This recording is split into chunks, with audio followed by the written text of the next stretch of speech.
সামিনী কেরাম, আমি কুরআনুল কারীমের একটি আয়াতে কারিমা তিলাওয়াত করেছি। আয়াতের আলোকে আমরা কথা শুনবো। আল্লাহ রাব্বুল আলামিন বলছেন, ইয়া আইয়ুহাল্লাযীনা আমানু, ওহে তোমরা যারা ঈমান আনয়ন করেছো, কুতিবা আলাইকুমুস সিয়াম, তোমাদের উপরে রমজান মাসের রোজাকে ফরজ করে দেওয়া হয়েছে। কুতিবা আই ফুরিজা, তোমাদের উপর রমজান মাসের রোজাকে আবশ্যক করা হয়েছে, অত্যাবশ্যক করা হয়েছে, ফরজ করে দেওয়া হয়েছে। কামা কুতিবা আলাল্লাযীনা মিন ক্বাবলিকুম, যেমনি ভাবে তোমাদের পূর্ববর্তী মানুষদের উপরও আল্লাহ রাব্বুল আলামিন এই রোজাকে ফরজ করে দিয়েছেন। আয়াতে কারিমার পরিশেষ রব্বুল আলামিন জানিয়ে দিলেন কেন এই রোজাকে আমার জন্য, আপনার জন্য আল্লাহ রাব্বুল আলামিন ফরজ করলেন। রোজাটা এত কষ্টদায়ক হওয়ার পরেও কেন আল্লাহ রাব্বুল আলামিন আমার উপরে, আপনার উপরে অত্যাবশ্যক করে দিলেন। আমার পেটে প্রচন্ড ক্ষুধা, ঘরে খাবার থাকার পরেও আমি খেতে পারি না, কার ভয়ে? আল্লাহর ভয়ে। এরপরে আমার প্রচন্ড পিপাসা, ঘরে পানি আছে, আমি খেতে পারি না, আল্লাহর ভয়ে।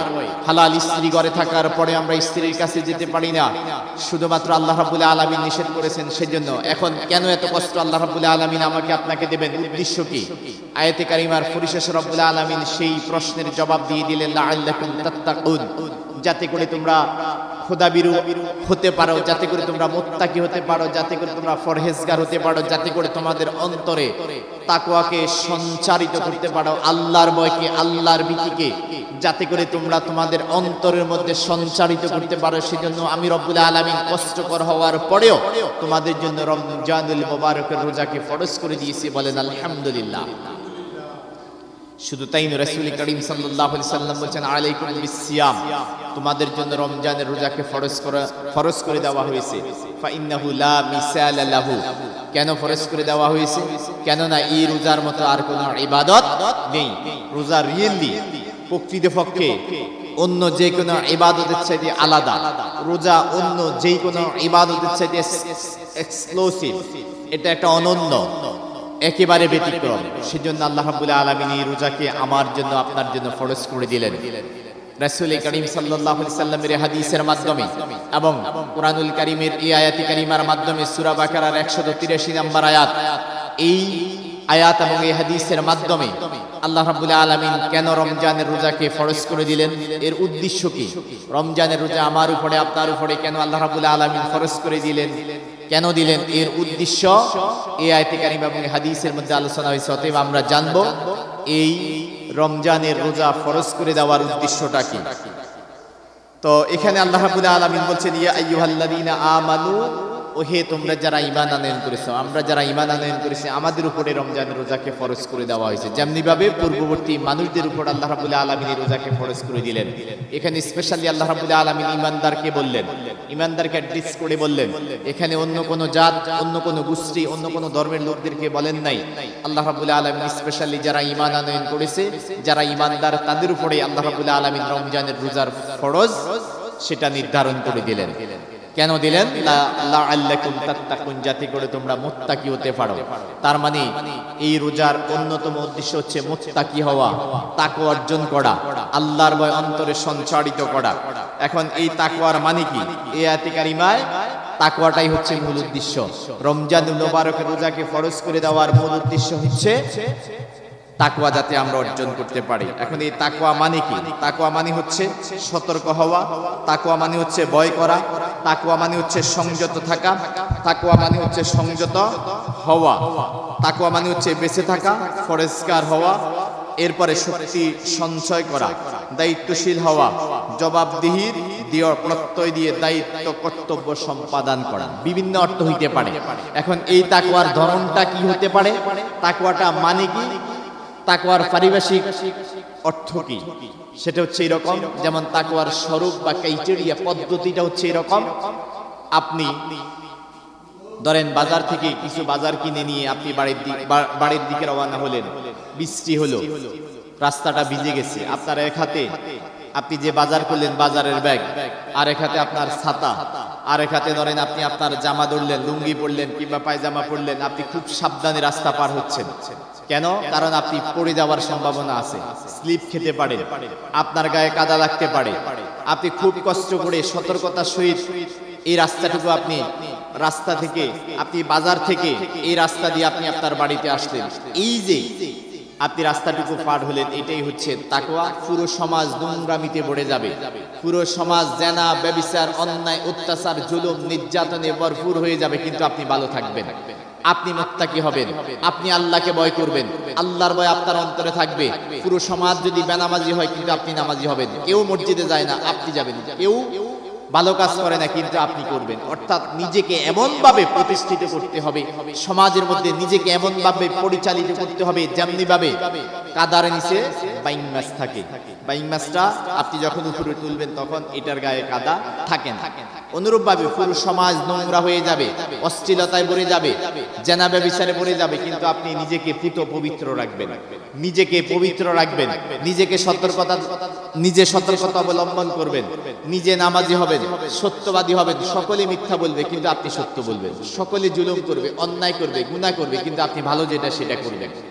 এটাই হচ্ছে যে তাকওয়া হওয়ার যে ধরন, ক্রাইটেরিয়া, পদ্ধতি। তাহলে আমরা যদি মুত্তাকি হয়ে যাই, তাহলে কি হবে? রাতের অন্ধকারে, নীরবে, নির্ভীতে, নির্জনে, একা একা যদি আমার চুরি করার সুযোগ হয়, আমি চুরি করব না, একজনের ভয়ে, তিনি কে? ডাকাতি করার সুযোগ আছে, আমি ডাকাতি করলাম না। জেনা করার সুযোগ আছে, আমি জেনা করলাম না, একজনের ভয়ে, তিনি কে? তার মানে যদি তাকওয়া, আল্লাহর ভয় যদি আমার আপনার অন্তরে এসে যায়, আমরা যদি মুত্তাকি হয়ে যাই, আমাদের আর পাহারাদার লাগবে না। বলেন আলহামদুলিল্লাহ। কিন্তু এই রমজান মাসের শিক্ষাটাই হচ্ছে তাকওয়া অবলম্বন করা। কিন্তু রমজান মাসে যদিও আমরা কিছু কিছু লোকে তাকওয়া অবলম্বন করি, বাকি 11 মাস সেটা আমরা ভুলে যাই। আছে না নাই? রমজান মাসেও আবার অনেকে মুত্তাকি হয় না, তার তাকওয়া অন্তরে আসে না। যেমন যদি তাকওয়া তার অন্তরে আসতো, তাহলে সে খাদ্যে ভেজাল মিশাইতো না, ঠিক কিনা? সে দ্রব্যমূল্যের দাম বৃদ্ধি করতো না। কিন্তু রমজান মাসে এক শ্রেণীর লোক আছে, আমরা আরো বেশি করি। আরব বিশ্ব সহ বিদেশের মধ্যে যারা মুসলমান আছে, তারা এই কাজটা করে থাকেন। তারা বাকি 11 মাস ব্যবসা করেন, রমজান মাস ব্যবসা তেমন একটা করেন না। কিন্তু বাংলাদেশ ব্যতিক্রম।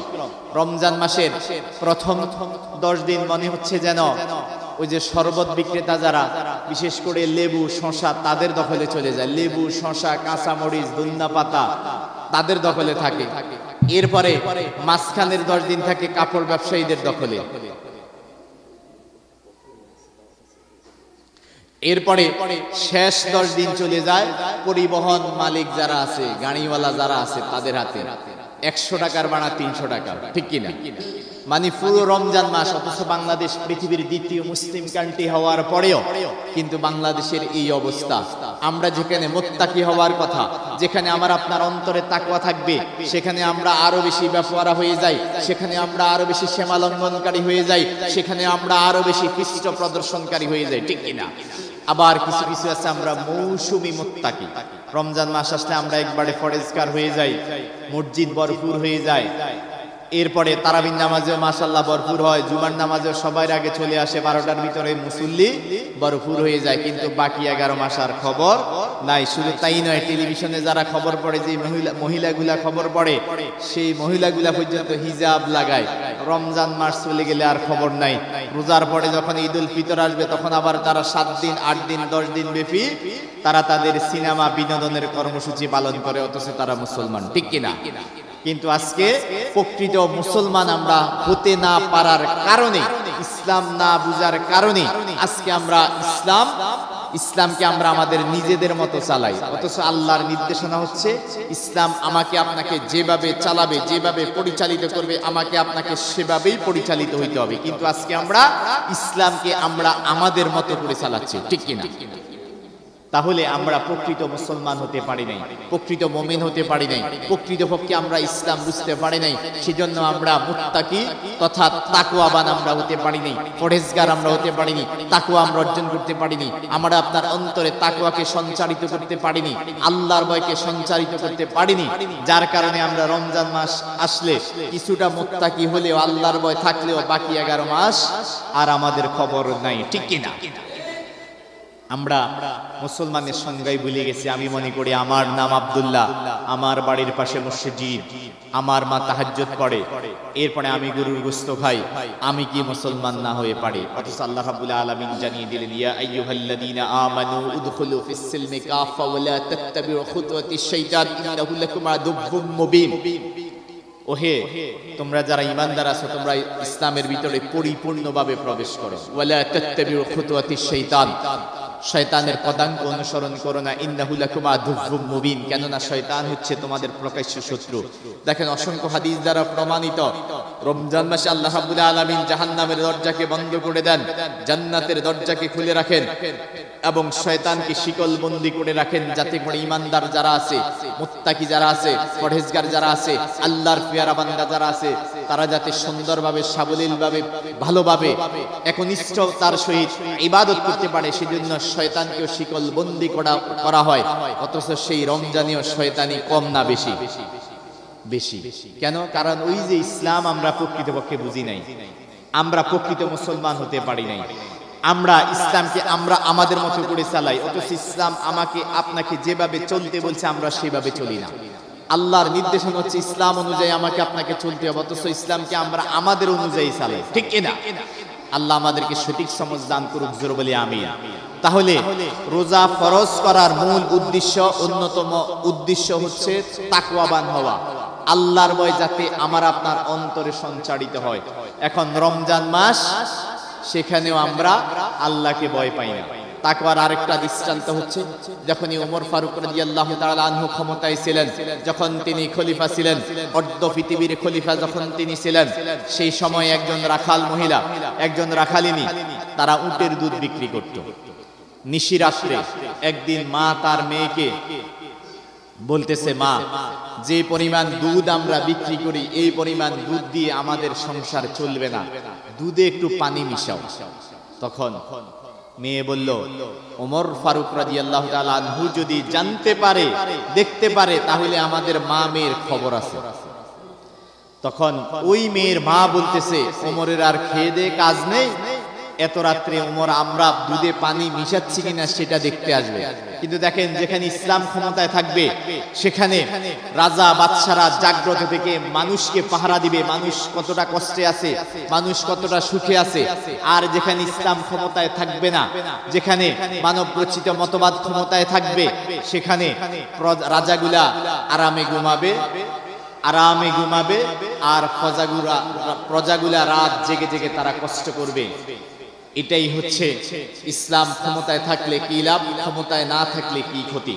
তখন মা যখন তার মেয়েকে কথা বলল, তখন মেয়ে বলল, মা, ওমর ফারুক রাদিয়াল্লাহু তাআলা আনহু হয়তো দেখবে না, কিন্তু একজন দেখবেন, সে হচ্ছেন মহান আল্লাহ রাব্বুল আলামিন।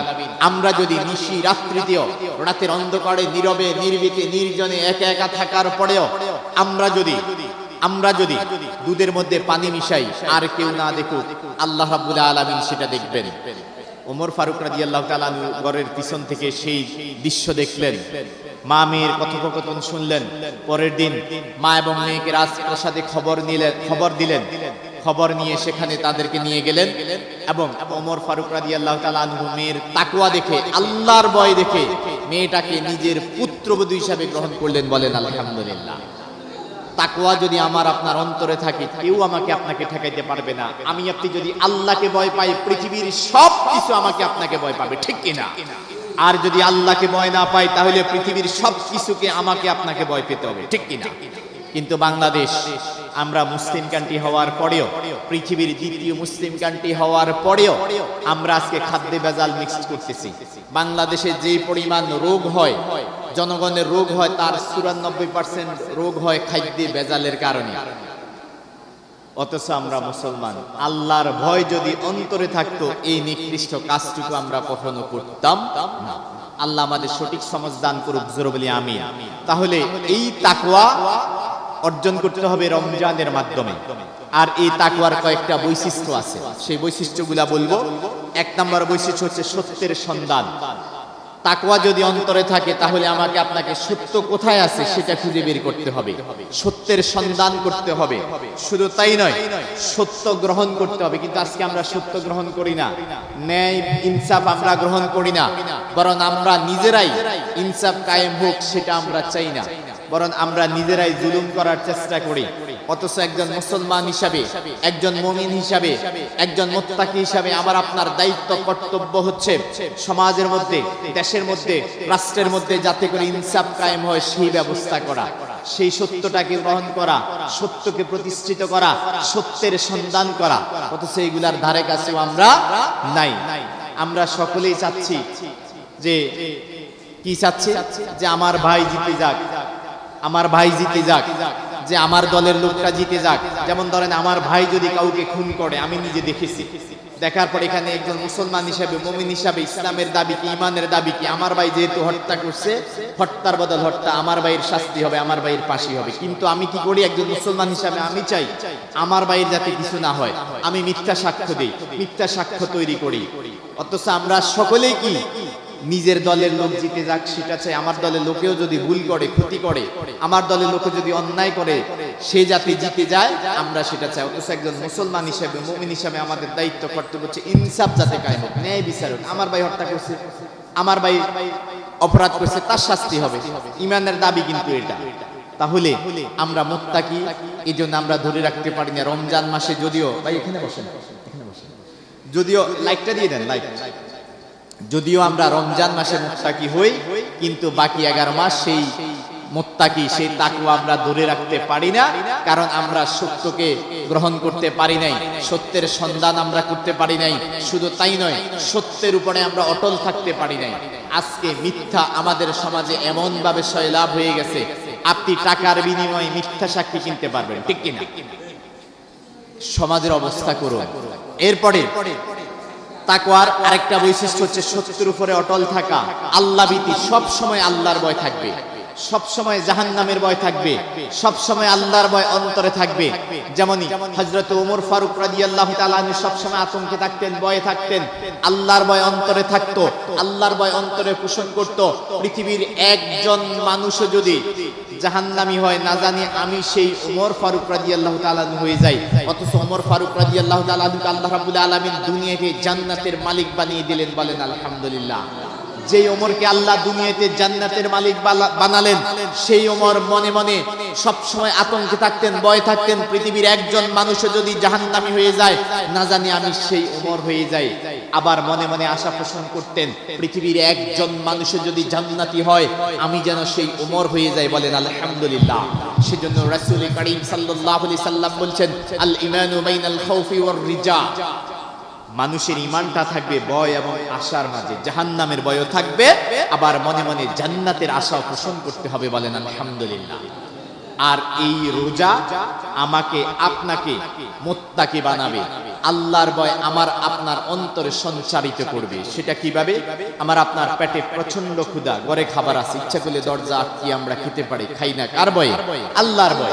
তার মানে আমার আপনার ভিতরে আল্লাহর ভয় আছে, আমি আপনি মুত্তাকি। আমার আপনার প্রচন্ড পিপাসা, রোদ্রের মধ্যে মাঠে কাজ করে একজন কৃষক মানুষ, একজন রিকশার ড্রাইভার কত কষ্ট করে রিকশা চালায়, প্রচন্ড গরমের মধ্যে প্রচন্ড পিপাসা থাকে, প্রচন্ড ক্ষুধা থাকে, খায় না, কার ভয়ে? আল্লাহর ভয়। হালাল সুন্দরী রূপসী স্ত্রী ঘরে থাকার পরে আমরা স্ত্রীর দিকে রমজানে আমরা তাকাই না, একজনের ভয়ে, তিনি কে? তার মানে এই রোজা আমাকে আপনাকে মুত্তাকি বানায়, আল্লাহর ভয় অন্তরে তৈরি করে দেয়। কিন্তু সেটা আমরা ধরে রাখতে পারি না, কেননা আমরা ইসলামের মর্মার্থ আমরা বুঝি নাই। প্রকৃত মুসলমান মানে কি সেটা আমরা বুঝি নাই, প্রকৃত ঈমান কি সেটা আমরা বুঝি নাই। আমরা সত্যকে গ্রহণ করতে পারিনি, সত্যের সন্ধান আমরা করতে পারিনি, সত্যের উপরে আমরা অটল থাকতে পারিনি, আল্লাহর ভয় অন্তরের মধ্যে আমরা জাগ্রত রাখতে পারি নাই, সেটাকে আমরা অটল রাখতে পারি নাই। যার কারণে রমজানুল মুবারকের রোজা চলে যাওয়ার পরে বাকি 11 মাস আমাদের খবরও থাকে না, ঠিক কিনা? এখন রমজান মাসে 2 কাতার 3 কাতার ইল্লা মাশাআল্লাহ হয়, কিন্তু রোজার পরে দেখা যায় ফজরের নামাজে ইমাম সাহেব, মুয়াজ্জিন সাহেব, মুসল্লি একজন বা 2 জন। তার মানে আমরা সত্যের উপরে আমরা অটল থাকতে পারি নাই, তাকওয়াকে আমরা আমাদের অন্তরে দীর্ঘায়িত করতে পারি নাই। যার কারণে রমজানের শিক্ষাটাকে আমরা বাকি 11 মাস আমরা নিতে পারি নাই, রাখতে পারি নাই, ধরে রাখতে পারি নাই। এরপরে এই তাকওয়ার আরেকটা বৈশিষ্ট্য হচ্ছে দায়িত্ব অনুভূতি। দায়িত্বটা কি? রাসূল করিম সাল্লাল্লাহু আলাইহি ওয়াসাল্লাম বলেন, কুল্লুকুম রাইন কুল্লুকুম মাসউলুন আন রাইয়াতিহি, তোমাদের প্রত্যেকটা মানুষ তোমরা তোমাদের স্বস্থানে একজন দায়িত্বশীল, আর তোমার দায়িত্বের ব্যাপারে তোমাকে কাল কিয়ামতের ময়দানে আল্লাহ রাব্বুল আলামিন জিজ্ঞাসা করবেন। আজকে আপনি আপনার পরিবারের প্রধান, আপনার মৃত্যুর পরে আপনার বড় ছেলে পরিবারের প্রধান হবে, সে একজন দায়িত্বশীল হবে। আপনার বড় ছেলের মৃত্যুর পরে আপনার বড় নাতি এই পরিবারের দায়িত্বশীল হবে। আপনার বড় নাতির মৃত্যুর পরে তার ছেলে এই পরিবারের প্রধান দায়িত্বশীল হবে। আর এই দায়িত্বের ব্যাপারে আমাকে আপনাকে জিজ্ঞাসা করবেন একজন, তিনি কে? শুধু তাই নয়, আমার আপনার শরীরের যে অঙ্গ প্রত্যঙ্গ আছে সেইগুলাও আল্লাহর কাছে জবাবদিহি করা লাগবে। ইয়ালামু খায়নাতাল আয়ুনি ওয়া মা তুখফিস সুদূর। আমার আপনার অন্তর কি খেয়ানত করছে সেটাও জানেন কে? আমার আপনার চক্ষু কি খেয়ানত করছে সেটাও আল্লাহ রাব্বুল আলামিন জানেন। ইন্নাস সামআ ওয়াল বাসারা ওয়াল ফুয়াদা কুল্লু উলাইকা কানা আনহু মাসউলা। নিঃসন্দেহে তোমার চোখ, তোমার অন্তর, তোমার কান, যা কিছু আছে অঙ্গ প্রত্যঙ্গ, এগুলা আল্লাহর কাছে জবাবদিহি করা লাগবে। শুধু আমি আপনি নয়, কে আমি, কোথা থেকে এসেছি, কোথায় আমি যাব, কি আমার দায়িত্ব এবং কর্তব্য, সেই বিষয়গুলো সম্পর্কে আমাকে আপনাকে জানতে হবে। আল্লাহর কাছে জবাবদিহিতা আমাকে আপনাকে দিতে হবে। কে আমি, কোথা থেকে এসেছি, কোথায় আমি যাব, কি আমার দায়িত্ব এবং কর্তব্য, আল্লাহ কেন আমাকে আপনাকে সৃষ্টি করলেন, আল্লাহ রাব্বুল আলামিন সেটাও জানিয়ে দিলেন। ওয়ামা খালাকতুল জিন্না ওয়াল ইনসা ইল্লা লিয়াবুদুন। I have created man and jinn only for my worship. আমি মানুষ এবং জিনকে সৃষ্টি করেছি তারা আমার ইবাদত করবে। শুধু তাই নয়, সূরা মুলুকের 2 নম্বর আয়াতে আল্লাহ রাব্বুল আলামিন বলছেন, আল্লাযী খালাকাল মাউতা ওয়াল হায়াতা লিয়াবলুয়াকুম আইয়ুকুম আহসানু আমালা। আমি জন্ম সৃষ্টি করেছি, মৃত্যু সৃষ্টি করেছি, আমার উদ্দেশ্য হচ্ছে একটা, ভালো কাজের দিক দিয়ে কে উত্তম সেটা পরীক্ষা করা। সেজন্য আল্লাহ রাব্বুল আলামিন অন্য জায়গায় বললেন, তাআওয়ানু আলাল বিররি ওয়াত তাকওয়া ওয়া লা তাআওয়ানু আলাল ইসমি ওয়াল উদওয়ান। যে তোমরা পারস্পরিক একে অপরকে ভালো কাজের জন্য উপদেশ দাও, সহযোগিতা করো, খারাপ কাজের জন্য, মন্দ কাজের জন্য, গুনাহের কাজের জন্য পারস্পরিক কেউ কাউকে সহযোগিতা করিও না। তাহলে আল্লাহ আমাকে আপনাকে কেন সৃষ্টি করলেন সেটা জানিয়ে দিলেন, কিন্তু আজকে আমরা আমাদের অস্তিত্ব ভুলে গেছি। কে আমি, কোথা থেকে এসেছি, কোথায় আমি যাব, কি আমার দায়িত্ব এবং কর্তব্য। অথচ এই পৃথিবীতে যত ধর্ম এসেছে, আল্লাহর পক্ষ থেকে 3টা ধর্ম এসেছে, আল-আদিয়ানুস সামাবিয়া, ইসলাম ধর্ম, খ্রিস্টান ধর্ম এবং ইহুদিদের ধর্ম।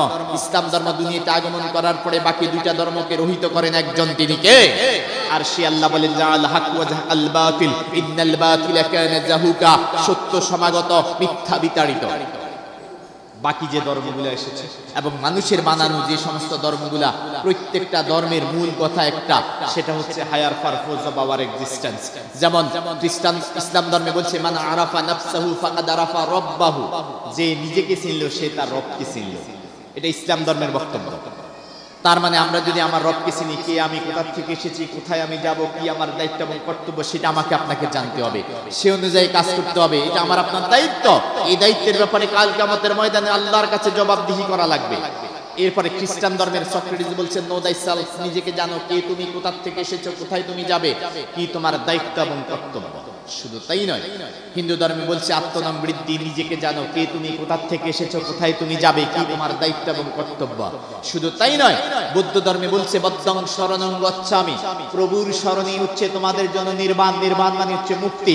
প্রভুকে যদি স্মরণ করো, কে তোমার প্রভু, প্রভু কেন তোমাকে সৃষ্টি করছেন, দুনিয়াতে কেন তুমি আসছো, কি তোমার দায়িত্ব এবং কর্তব্য, সেই দায়িত্ব কর্তব্য অনুযায়ী যদি আমরা আমাদের দায়িত্ব পালন করি, তাহলে আমি আপনি রবকে পাবো। রবের থেকে যে মুক্তি সেটা আমরা পাবো কাল কিয়ামতের ময়দানে। সেই হাসরের ময়দানে কঠিন মুসিবতের সময় ভাই যখন ভাইকে চিনবে না, বন্ধু বন্ধুর পরিচয় দেবে না, মা ছেলের পরিচয় দেবে না, ছেলে মায়ের পরিচয় দেবে না, গুনাহগারের জিহ্বা নাভি পর্যন্ত জ্বলে যাবে, এমন সেই কঠিন মুহূর্ত। সেই মুহূর্তে আমাকে আপনাকে আল্লাহর কাছে জবাবদিহি করা লাগবে। যদি কে আমি, কোথা থেকে এসেছি, কি আমার দায়িত্ব কর্তব্য, সেই দায়িত্ব কর্তব্যের ব্যাপারে যদি দুনিয়াতে আমরা সচেতন থাকি, সেই কঠিন মুহূর্তেও আমাকে আপনাকে পেরেশানি হওয়া লাগবে না, টেনশন করা লাগবে না। ইয়াউমা ইয়াফিরুল মারউ মিন আখি ওয়া উম্মি ওয়া আবি ওয়া সাহিবাতিহি ওয়া বানি লিকুল্লি ইমরিইম মিনহুম ইয়াউমা ইযিন শাআনু ইউগনি। সেদিন ভাই ভাইকে চিনবে না, বন্ধু বন্ধুকে চিনবে না, মা ছেলেকে দেখলে পালিয়ে যাবে, ছেলে মাকে দেখলে পালিয়ে যাবে, কঠিন অবস্থা হবে। এমন একটা অবস্থা হবে, সেই কঠিন মুহূর্তেও যদি দুনিয়াতে আমি কে, কোথা থেকে এসেছি, কোথায় আমি যাব, কি আমার দায়িত্ব এবং কর্তব্য, আল্লাহর দেওয়া বিধান যদি আমরা সঠিকভাবে পালন করি, আল্লাহর দেওয়া নির্ধারিত বিধানের ভিতরে যদি আমরা থাকি, তাহলে সেই কঠিন মুহূর্তেও আমাকে আপনাকে কোনো ধরনের পেরেশানি হওয়া লাগবে না, আমার আপনার কোনো টেনশন থাকবে না। বলেন আলহামদুলিল্লাহ। Higher purpose of our existence, আমাদের অস্তিত্ব। কিন্তু আজকে আমরা অস্তিত্ব ভুলে গেছি। কে আমি, কোথা থেকে এসেছি, কোথায় আমি যাব, আমরা সেটাই ভুলে গেছি। যার কারণে আমরা রমজানের রোজাও রাখি, কষ্ট করে রোজাও রাখি, কিন্তু অনেকে আছে রোজা রাখে, নামাজ পড়ে না। অনেকে আছে রোজা রাখে, এই রোজার প্রকৃত শিক্ষা কি, প্রকৃত উদ্দেশ্য কি, সেটাও আমরা ভুলে যাই। এই রোজা রাখে, কিন্তু রোজা রাখার পাশাপাশি রোজার যে শিক্ষা, বাকি শিক্ষাগুলো আমরা ভুলে যাই, ঠিক কিনা? তাহলে আমার আপনার দায়িত্বের ব্যাপারে সচেতন হইতে হবে। এই দায়িত্বের ব্যাপারে আমাকে আপনাকে জিজ্ঞাসিত হতে হবে, যেটা রমজানুল মুবারকের অন্যতম শিক্ষা তাকওয়া। আর এই তাকওয়ার একটা বৈশিষ্ট্য হচ্ছে দায়িত্বনুভূতি। শুধু তাই নয়, জবাবদিহির সুদৃঢ় প্রত্যয় ব্যর্থ করতে হবে।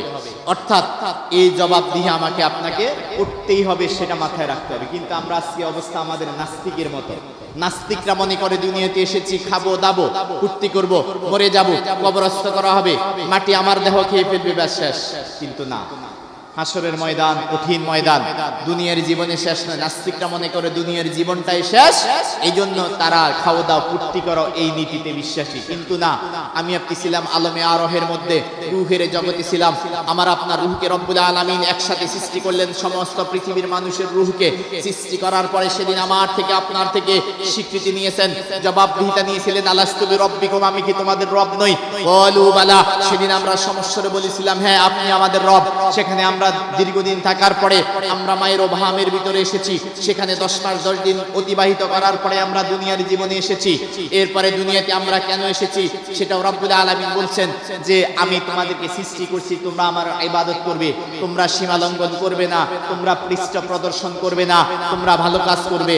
পারস্পরিক ভালো কাজ করলে, দুনিয়াতে যদি তোমরা ভালো কাজ করো তাহলে আমি তোমাদেরকে জান্নাত দেব, আর দুনিয়াতে যারা খারাপ কাজ করবে তোমাদের জন্য আমি জাহান্নাম সুনিশ্চিত করে রেখেছি। বলেন নাউযুবিল্লাহ।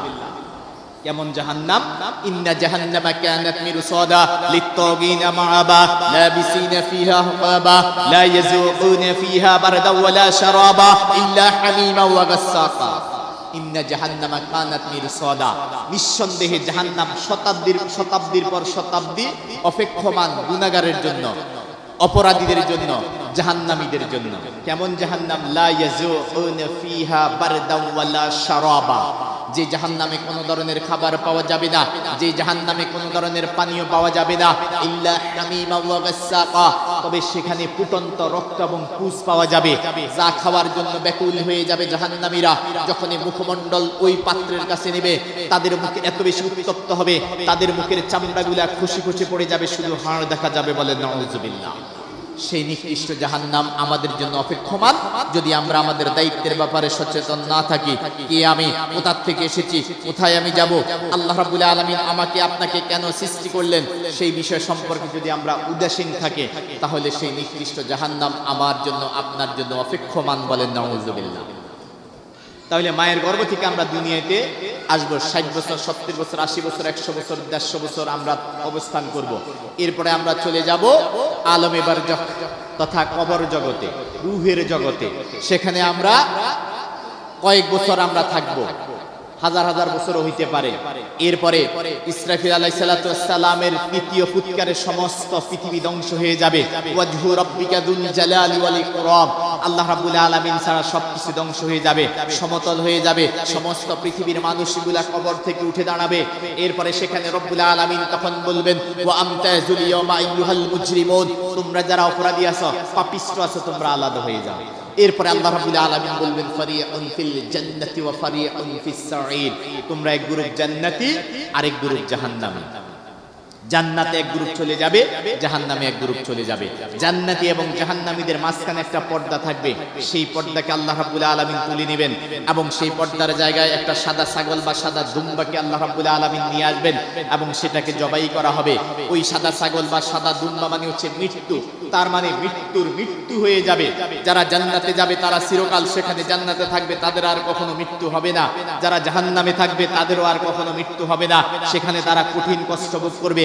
জাহান্নামের কষ্টটা ঠিক এরকম, সমস্ত পৃথিবীর কষ্টকে দুঃখকে একসাথ করলে জাহান্নামের 1 সেকেন্ডের কষ্টের সমান হবে না, বলেন নাউযুবিল্লাহ। আর সমস্ত পৃথিবীর সুখকে যদি একসাথ করা হয় জান্নাতের 1 সেকেন্ডের সুখের সমান হবে না, বলেন আলহামদুলিল্লাহ। তাহলে কে আমি, কোথা থেকে এসেছি, কোথায় আমি যাব, কি আমার দায়িত্ব কর্তব্য, সেই দায়িত্ব কর্তব্য সম্পর্কে আমাকে আপনাকে জানতে হবে। তাহলে তাকওয়ার অন্যতম উদ্দেশ্য হচ্ছে, রমজানের অন্যতম উদ্দেশ্য হচ্ছে তাকওয়া অর্জন করা। এরপরে 2 নাম্বার উদ্দেশ্য হচ্ছে কৃতজ্ঞতা স্বীকার করা। আল্লাহ রাব্বুল আলামিন এই রমজান মাস দিলেন, রমজান মাসে আল্লাহ কোরআন নাজিল করলেন, একটা লাইলাতুল কদর দিলেন, একটা ভালো কাজ করলে রোজা নাজিল করেছি। তাহলে কোরআন নাজিলের মাস রমজান মাস, লাইলাতুল কদরের মাস হচ্ছে এই রমজান মাস। তাহলে এই কৃতজ্ঞতা আমাকে আপনাকে স্বীকার করতে হবে। লাইলাতুল কদর এমন একটা রজনী, যেই রজনীতে আপনি যদি ইবাদত করতে পারেন, আপনি ৮৪,০০০ বছর ইবাদত করলে তথা হাজার হাজার বছর ইবাদত করলে যেই সওয়াব, সমপরিমাণ সওয়াব দিবেন একজন, তিনি কে? রমজান মাস কৃতজ্ঞতার মাস। এই জন্যই যে এই রমজান মাসে জাহান্নামের দরজাকে বন্ধ করে দেওয়া হয়, এই রমজান মাসে শয়তানকে শিকলবন্দি করা হয়, এই রমজান মাসে জান্নাতের দরজাকে খুলে দেওয়া হয়। এই রমজান মাসে বিশ্বনবী সাল্লাল্লাহু আলাইহি সাল্লাম বলছেন, ফারহাতানে ইনদা ফিত্রিহি ওয়া ফারহাতানে ইনদা লিকাই রাব্বিহি। এই রমজান মাসের রোজাদারদের জন্য 2টা পুরস্কার, একটা হচ্ছে সেই ইফতারের সময় সে আনন্দ পাবে, মজা পাবে, আর একটা হচ্ছে কাল কিয়ামতের ময়দানে কঠিন মুসিবতের সময় রব্বুল আলামিনের সাক্ষাৎ পাবে। শুধু তাই নয়, রোজাদারদের জন্য আল্লাহ রাব্বুল আলামিন স্পেশালি রাইয়ান নামক একটা দরজা দিবেন। ওই রাইয়ান নামক দরজা দিয়ে শুধুমাত্র রোজাদাররাই প্রবেশ করবে, আর কেউ প্রবেশ করতে পারবে না। আর ওই রাইয়ান নামক দরজা দিয়ে রোজাদাররা প্রবেশ করার পরে, জান্নাতে প্রবেশ করার পরে তাদের আর কখনো পানির পিপাসা থাকবে না, বলেন আলহামদুলিল্লাহ। তাইলে এতগুলা নিয়ামত আমরা এই রমজানের কারণে পেয়েছি। সুতরাং এই রমজান মাস পাওয়া মানে, রমজান মাসের অন্যতম আরেকটা উদ্দেশ্য হচ্ছে কৃতজ্ঞতা প্রকাশ করা, কৃতজ্ঞতা স্বীকার করা। কিন্তু আজকে আমরা নিয়ামতের শুকরিয়া জ্ঞাপন করি না। অথচ রব্বুল আলামিন জানিয়ে দিলেন, লাইন শাকারতুম লাযীদান্নাকুম ওয়া লাইন কাফারতুম ইন্না আযাবী লাশাদীদ।